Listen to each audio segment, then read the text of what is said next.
now you're like you go to Foreplay. Yeah. You become. It was a while where you're like the 2.5 member. Well, now you're we like talked fully. to Dave. I was like, I sat down with Dave and I was like, I remember that. That was a tough period of time where Frankie was doing. You were doing. At one point, We you were were full time both though, which is always the hardest. Foreplay. We were recording Foreplay at like 11 o'clock at night, right, in the office. After Dave would leave at like 8, we'd sit there, we'd write a rundown, and we'd do it. And I would only jump on. I never did guest interviews, so it was a very weird time. And I never did videos for sure. Like my first time ever doing a video with them was when like I took over the YouTube page, and that was only a couple years ago, like during COVID. So I sat down Dave at Kentucky Derby. And I was like, hey, like obviously, like I'm doing both. Like, what do you think should be my next move? Like, what's the best decision for Frankie Borrelli? And I never thought I'd be able to ask Dave Portnoy that. Like, that was ballsy. And I can't believe Dave gave you. I'm guessing. Well, he was just like, answer. I think your future is probably better off like trying to do Foreplay. He's like, it's a big brand, like, and if you want to do that, go ahead and do it. Like, I can figure it out. Like, I'll get a guy. So it was an amazing conversation. I wanted to like hug the guy. I'm like, all right, like Dude, I'm gonna miss it. It is funny when. And then when 2 years went by where I wasn't able to move. It was so good. Like, I just kept say saying, that. Remember that conversation we had Right. Lexington. If he had found a replacement for you right away, it probably would have been fine. Well, the way that I got Austin in here was I basically hid him from Dave. So Austin was helping me during, like, we were doing pizza reviews. Obviously, the unboxings was insane. The unboxings was like the craziest time of my life. I wept. I cried in front of my family. One night, I came downstairs and I was like, I can't do it anymore. Wait, why was that so hard? Because that was just IG Bro, Live, I thought. He would do IG Live from 10 o'clock to 1 o'clock in the morning, and I would have to sit there from 10 to 1 a.m. writing down what I thought were all the best gifts, and then he would WeTransfer them to me. So that was a nightmare. The videos were 3 hours long. So he'd have to sit there. He'd have no Wi-Fi, and he'd WeTransfer me the video, and then I would have to edit it and have it up by 9 a.m. each day, and that went on for 31 straight days. So by day 21, I was like, I just can't do it. and you're also doing the podcast at that point? And I started that Behind the Greens video. Because I was going to say, at that point, I would just was, be nocturnal, but you can't. So really, I would edit the video until until like 4 a.m. and then I'd go to Wingfoot and we filmed the new series, and that was like our biggest video ever. So it's like the things that were happening. But then Austin and Marina, who obviously Marina's like she's my queen. Marina has helped me throughout my entire career. If I didn't have her, I never would have made it through Dave. There's so many times where like I couldn't get to something, and she's just like, I'm obviously in front of the computer, I can get it. During that time, like I had this guy Austin who was from Boston. He was helping me do a lot of pizza reviews. So he was like, "Hey man, I'm a go-getter. I know everything about Dave. I know his mannerisms. I'm a diehard Dave Portnoy fan. And I knew you needed someone like that. Yeah. That would like trust, that I could trust." So I was sending him a bunch of pizza reviews, and I was editing them because at this time a lot of the stuff was remote. Dave would send it to me from his phone. Right.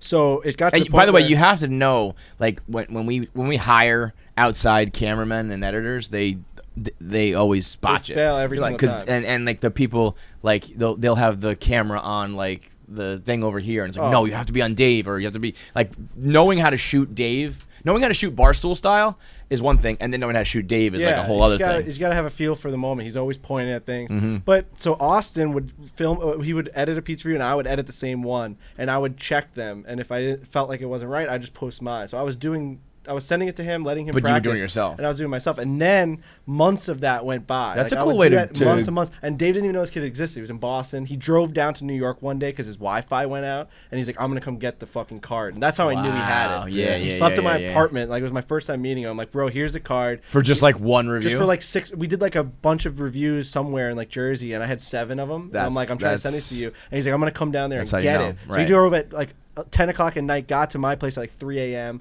He took the card, slept on my couch, and then went back to Boston and edited the videos. Really? So shout out to Austin. That's how I knew. Big shout out to And Austin. So then you kind of like I just you just like one day I just switched him. Yeah. And he never noticed. It's like Miyagiing somebody, kind of like. And like Dave, those pizza reviews have been pretty good recently. Started posting them, and like Marina would post like then. Austin would send the pizza review to Marina, so that at some point was there a reveal to Dave? Well, then like at one finally, point were you ever like, he would hey, come into the office, and I'd be like, "This is the guy that's been doing this," and then he met with him, and I got Gaz on. Gaz kind of facilitated it. He's like, "This guy's really good." But yeah, there was like how many this, times like, do we say it? Like the number one way is like to just do it. just do it. But it's like, but people are like, okay, and it's like, no, but like literally, fucking. And go you also film have to know like, that it falls on you when it messes up. When I was doing all that shit, had like when I gave them full like control, where it was like, Austin, send this to Marina and post this. If that review was fucked up that night, he's not calling Austin and Marina. He's calling me. Right. So I have to make sure that's like that's when you become almost like a producer and you're delegating and shid, but you still, you know, there was you're a lot still of the delegating person. going on. It was nerve wracking. It was a nervous time, but I mean, now they're fucking killing it. So, but like, do you? I feel like you look back on it being like, I loved it, like, I love it, but you didn't. You know, like at the time, you were like, you're Whenever crying you're in your that family, role, and like, when you're in that role, yeah. it's like, I'm just saying, it's so funny. You get even just a little bit of distance. This is not like, oh, like 10 years ago, and you can, you know, it's like this was your last like a year role. ago, yeah, it's like, and you already kind of forget how. But there is that hard like the camaraderie. No, it's not even camaraderie because you weren't really sharing the experience with anyone. But when you get through the storm, you're like that was scary when we were in there, but like that was kind of fucking wild, right? I also I love the the life experience to be like that's something that 0.01% of the world can be like. Yeah, I was the punching bag producer, right hand man, assistant. And like pseudo friend of like 100 millionaire for a couple weeks. To be fair, he was never really years. that bad to me. Like he wasn't. I was never considered a punching bag. I did that to myself because I never wanted to fuck up. I've had a theory about Dave on that front too. He's never been mean to me. Obviously, he's yelled at me if I messed up like a couple times. He made me cry at the pizza place at one time. Because he said he was going to fire me, and I said that my daddy wouldn't take me back. Which now knowing my dad, that was like week one. Yeah. He's like, dude, you suck. I'm like, I can't get high. I'm like, you're going to put me on the streets. That honestly is a good way to get to now Dave. Knowing my because dad, like, obviously. Of course he would take you back. Yeah, he's like the most loving father in the world. But like knowing Dave, like the best way, it's kind of like a Grinch thing. Like you can. If you can get to his heart, he doesn't want to hurt anybody. Like, he doesn't want to be.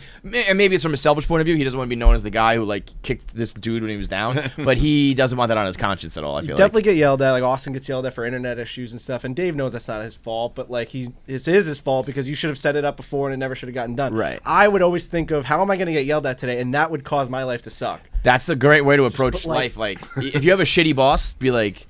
Not like what do I have to get done today? Like how am I gonna get chewed out if I fuck this up? So 100%. Always live with the negative. I have thing a thought about it was about making money on the side because now a lot of people it's a very gray area. A lot of people are making influencer money, and when we came up, that was like a big no. But I was like, was it really though? Was there ever like a sit down or an email that was like, you cannot do this? I think Dave just kind of like incepted us on that. And, probably somewhere in a contract, but not really. That's what I mean. I've definitely heard him say it. Yeah, but I've for sure heard him say it. Where it was like, and this is back in the old office, and it was like, if they have money to advertise with you, they have money to advertise with us. He said that to you guys? Because I don't think I ever like had that conversation. That's insane. We all know that line. Yeah, I guess if they guess give you a little bit, they could give Barstool a lot of it. Well, I do know when he used to say it's a loophole where it's like they get. It is though. They're fucking scumbags for sure. But like. I don't know if there was ever just like a hard and fast rule about it because I feel like when some people started doing it, nothing really happened. I remember being like, wait a second, the new guy is making like XYZ on the side?